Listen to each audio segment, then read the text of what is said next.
Hi, everyone. Jadine and Kristen are out, so today it's just me, Molly. As many of you know, I took care of my Aunt Cathy when she had Alzheimer's. And because of that, I get asked a lot about what are the biggest things to know? What's the advice I would give to anyone going through that or anticipating that for the future? So in this episode, I want to share the advice I find myself giving most often. Some are things I learned through experience, and some are things that other people shared with me that just stuck. So I thought it might be helpful to just sit down, put all of that in one place, like what helped me, what I've held on to, and most importantly, what I'd pass along to a friend if we were talking it through.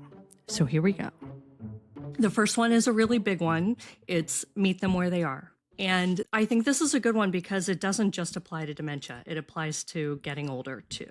Meeting them where they're at can mean different things. It may change day to day. It may change hour to hour, but it's about suspending our expectations and understanding what they're able to give us and what they're able to do at each moment or each day. As dementia progresses, people's abilities and cognitive processing changes. And so what they were able to do in their lifetime, they might not be able to do anymore. The beauty of this is that we're putting the burden of flexibility on us rather than them. Because you've got to remember that their brains are changing and they've got fragile, injured brains by the time they've got dementia. And when you expect them to flex to you, we're basically asking the people with injured brains to be the most flexible. Brains with dementia lose elasticity. They lose the ability to be as flexible as they used to be. And so we don't want them to have to do the heavy lifting with that. We are more capable of changing our expectations than they are of meeting expectations that aren't possible anymore.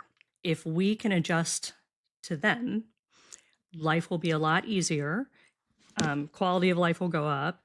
I think the point is that over their lifespan, the measures of success will be different at each stage. And we've got to remember that.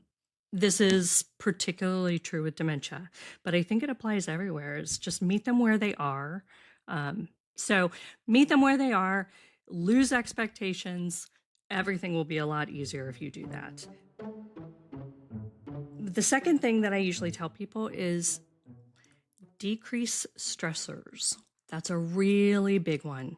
So when you think about decreasing stressors, that means don't push them and also don't correct them. If they think something is true, go along with it, even if it hurts your feelings or it's something you really don't want them to think is true. It will not help to correct them. It will just make things worse. It will also make them feel alone, and it will make them feel frustrated. So make life easy.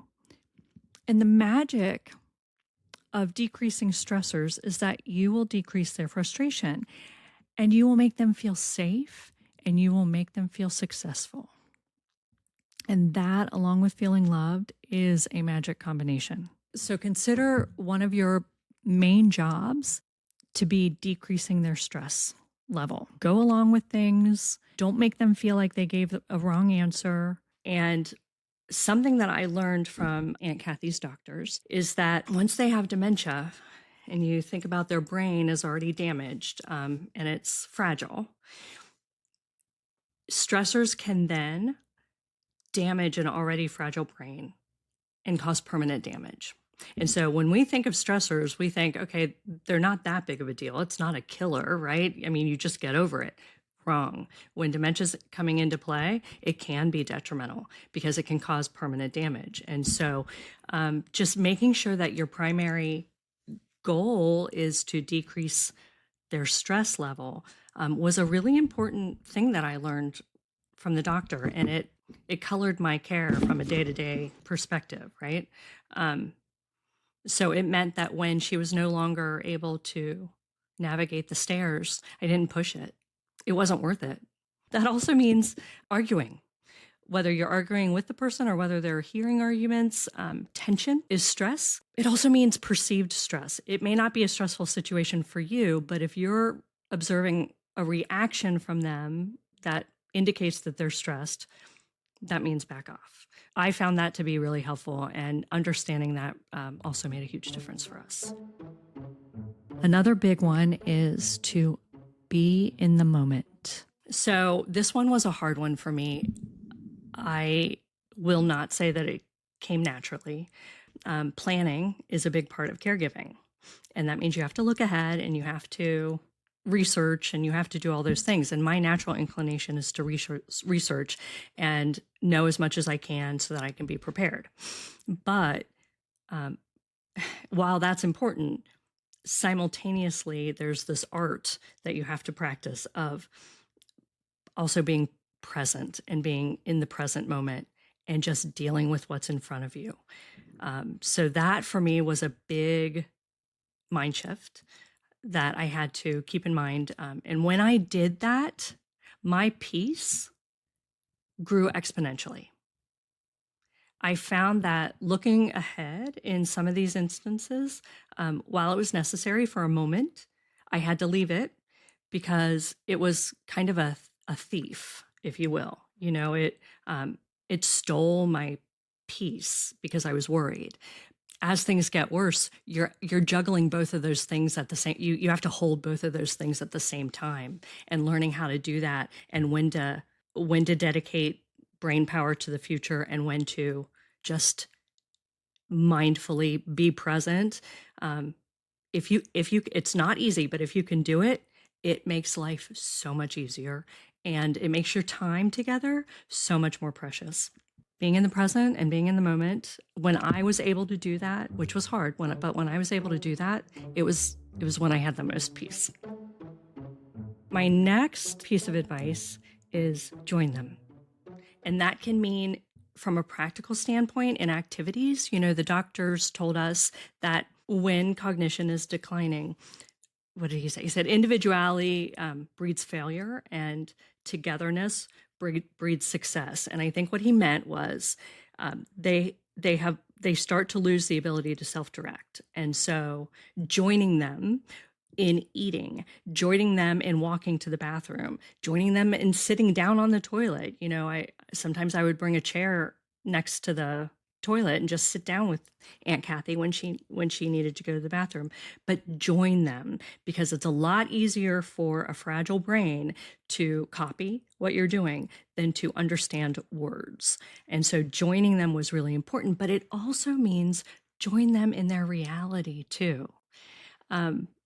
Keep them company, because as their reality changes, I think it can be a very lonely place because they're the only ones inhabiting that reality. At least that's how I understood it. And I didn't want Aunt Cathy to be all alone in her reality. I didn't want her to feel isolated, and I wanted to keep her company. And when you join them in their reality, you're making them feel safe and you're making them feel loved and you're keeping them company. And it can be very isolating to inhabit your own reality by yourself. And so as much as possible, join them in that. The benefit of that is that it can actually be really fun. It brought us so much joy. And that brings me to my last piece of advice, which is find the joy. This stage in life has its challenges, but it also has some unique joys that only come with this. And if you're not looking for them, you'll miss them. So find the joy. It can be heartbreaking, but it can also have fun parts. And I would say lean into those fun parts, because the heartbreaking parts are going to be there whether you look for them or not. So you've got to look for the joy. And a dear friend of mine gave me some advice that was so valuable. You know, her mother had passed away, and she said, you know, even in those last moments, if I could hold her hand, there was joy in that. So don't be afraid to find the joy. It's everywhere if you're looking for it. And it can be in just holding a hand. It can be in looking into somebody's eyes. It can be sharing a laugh about something ridiculous that we think is true, like Drew Carey on Price is Right actually being behind the TV and let's go find him, or you know, any number of things. Aunt Cathy and I had so much fun during this time in her life. And I feel like I don't hear that part of the story very much. And I want to let people know that it is possible. It is possible. There are really fun things that can come with suspending consequences, knowing that the person is no longer able to learn new things, that there is a different reality, and it can be make-believe and it can be fun, and it can create memories that will sustain you when this journey is over.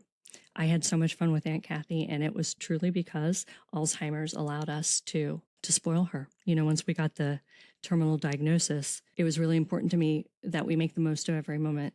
And knowing that consequences didn't matter, you know, there were no longer consequences to decisions because that means that you have to learn. That's not possible. And so we're relieved of the burden of that. And that allows us to be silly and playful and spoil our loved ones. And there was no better thing for us those last few years than just to indulge in her reality and have fun and spoil her as much as we could. Really being mindful about focusing on what they can do and what you can still do with them will bring more peace and joy into the equation. And I cannot emphasize that enough. That is a tool you can use no matter what stage of the journey you're in, because that will be true to the very end. If you struggle to focus on the joy because so many other things are happening, one thing that you can do that can help is to write down, you know, make sure every day you're writing down what you're thankful for, the good thing that's happening. I used to document or recap the day.